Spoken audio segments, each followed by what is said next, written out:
Welcome back to another video right here on Cubs Daily. My name is Steven Ryan, and I appreciate everyone who has tuned into all the videos we've been recently posting about the Chicago Cubs. For breaking news, this is the one-stop shop for all your things Chicago Cubs. So make sure you like the video, subscribe to the channel, and comment down below which player for the Cubs you think is going to have a breakout season in 2025 and put us over the top to help us win a World Series.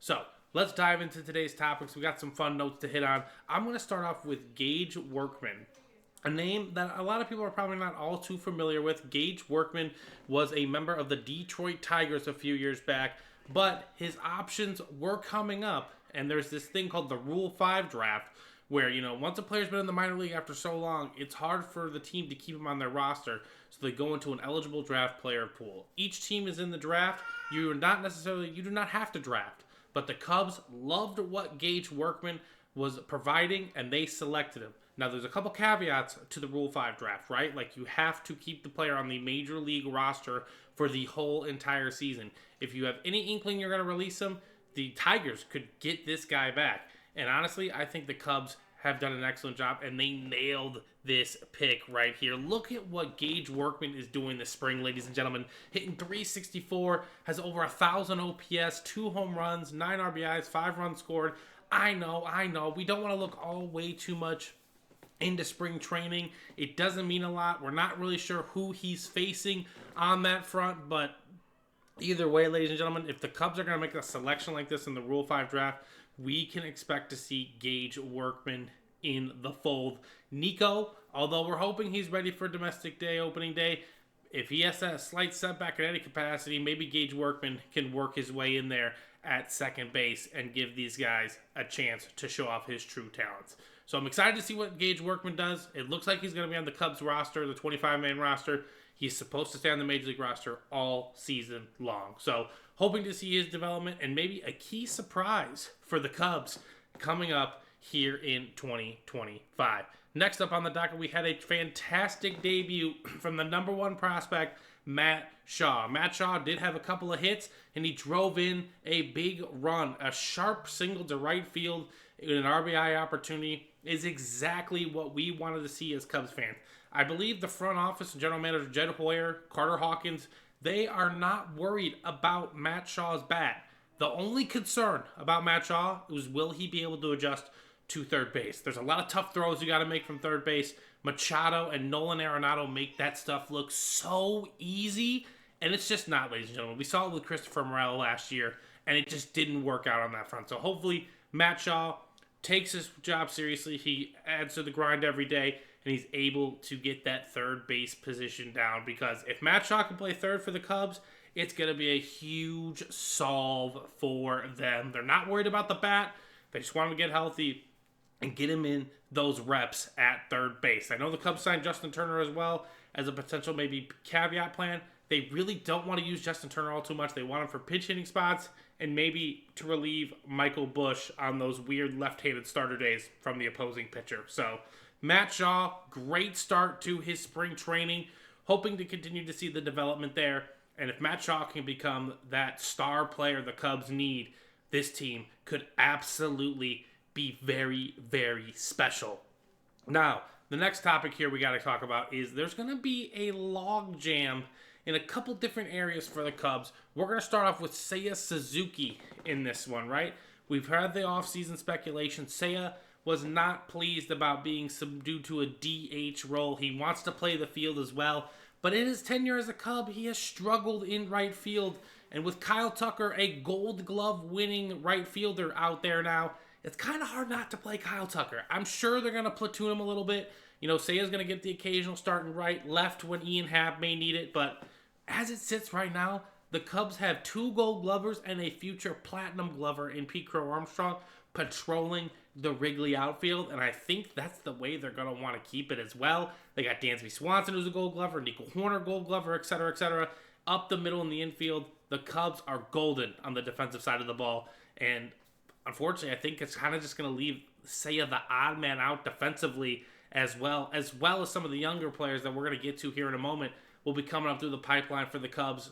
Will the Cubs end up trading Seiya? It's very possible in this situation. If we're going to trade Seiya, though, we need to make sure it's in acquiring that superstar bat that we've been talking about, right? I'm talking about Rafael Devers, Vladimir Guerrero Jr. type.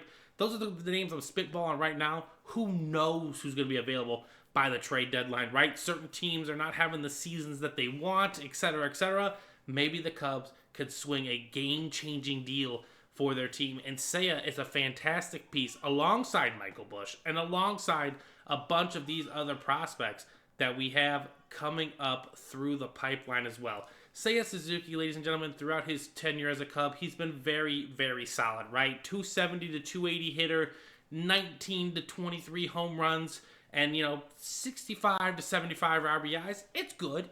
It's solid. It's very serviceable at the major league level, but the Cubs just need a little bit more from the right field, and I think that's why they went ahead and made that Kyle Tucker move, because we know 30 home runs, hopefully over 100 RBIs, a 280, 290 batting average. Kyle Tucker is an absolutely special baseball player, and, I don't think you need a top five. It's not like the NBA, right? You don't need a top five player to make sure you have a chance to win the finals, but you do need good players in baseball. There's no doubt about that. And going to get Kyle Tucker is absolutely one of those moves. So as it sits right now, Seiya is going to be our DH. I don't know how unpleased or unhappy he's going to become, but maybe the Cubs can use that as a significant trade piece to go get that star-studded pitcher that they need or that big-time home run bat they're needing. I do imagine that by maybe the trade deadline, Seiya's gone, but if not, the next offseason he is absolutely traded for the Cubs. And I don't think it's going to be for some minor league pieces. I think it's going to be for a big-time bat coming out to the Chicagoland area. Because here is another problem, not just Seiya Suzuki, ladies and gentlemen. The Cubs have a prospect log jam. We're going to take a look at the Cubs' top 10 prospects right here. And ladies and gentlemen, if you go on the website, type in Cubs top 10 prospects, it will give you the name, it will give you their position breakdown, the whole nine, but it also gives you an MLB ETA. That is the estimated time of arrival to the big league. So let's take a look at these top 10 Cubs prospects, because there's a lot of good ones, and obviously we're starting at the top with Matt Shaw, right? Matt Shaw is absolutely going to be an electric player for the Cubs. He's getting the looks at third base now. Obviously, his MLB ETA is this year. Cade Horton was our top pick a couple of seasons ago. It looks like he's going to be ready. Now, count down the list with me, ladies and gentlemen. Owen Cassey is on the 40-man roster. Moises Ballesteros, he is the Cubs minor league player of the year. He might be taking Miguel Amaya's spot. Miguel Amaya might become available in a deal. James Triantos, Kevin Alcantara, and Brandon Birdsell all are due up in 2025. That is 7 of the 10 prospects are expected to be making their major league debut this season. I don't think that's going to work out very well, ladies and gentlemen.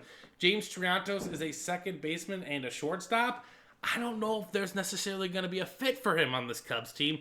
Kevin Alcantara has had an absolutely monster spring, but again, it's going to take time for them to develop, and hopefully he will get some, swings in this year. So I think that's where, I mentioned before, it kind of opens the door for a trade for Seiya. And there's just a prospect logjam. We might need to clear that up in terms of acquiring a big-time piece. So I want you guys in the comment section below to let me know which one of those guys would you trade. I don't think they're trading Matt Shaw. We're giving him the look at third base. But, Owen Cassey's a potential trade piece. James Triantos is a trade piece. They use Kevin Alcantara as well. Let me know in the comment section below who you think the Cubs are going to trade and who you think they're going to get. And I hope you guys have a fantastic rest of your day. I will see you all tomorrow.